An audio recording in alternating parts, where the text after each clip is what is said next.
تلنگانہ میں آج سے اسکولز کھول دیے گئے ہیں۔ گورنر ڈاکٹر تملسائی سندرراجن نے آج راج بھون کا اسکول کا معائنہ کیا۔ گورنر نے اس موقع پر طلبہ سے بات چیت کرتے ہوئے ان کو بعض اہم مشورے بھی دیے۔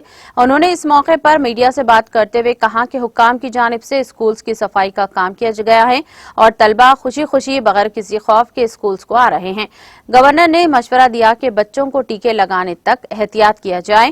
انہوں نے ایک بینچ پر ایک ہی طالب علم کو بٹھائے جانے پر اسکول انتظامیہ کی جانب ستائش کی اور کہا کہ تمام طلبہ کے پاس سینیٹائزرز ہیں اور تمام طلبہ مناسب طور پر ماسک پہن رہے ہیں، جو اہم بات ہے۔ بچے صورتحال سے بہتر طور پر واقف ہیں۔ ان بچوں کی سلامتی ان کی فکر ہے۔ انہوں نے حوصلے کے ساتھ بچوں کو اسکولز بھیجنے والے والدین کی بھی ستائش کی۔ انہوں نے اساتذہ پر زور دیا کہ کسی بھی قسم کا مسئلہ طلبہ کو پیش آتا ہے تو وہ اس کو دور کرنے کے لیے اقدامات کریں اور بچوں کا خیال رکھیں۔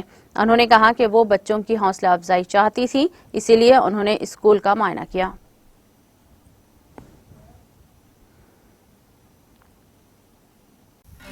ناظرین، ہمارے ٹی ٹی وی نیوز کو سبسکرائب کریے، بیل آئیکن کو پریس کریے، شیئر کریے اور لائک کرنا نہ بھولیں۔ اور کسی ایڈورٹائزمنٹ سے متعلق جانکاری کے لیے ہمارے اس نمبر پر کانٹیکٹ کیجیے۔ ہمارا نمبر ہے 9550102020۔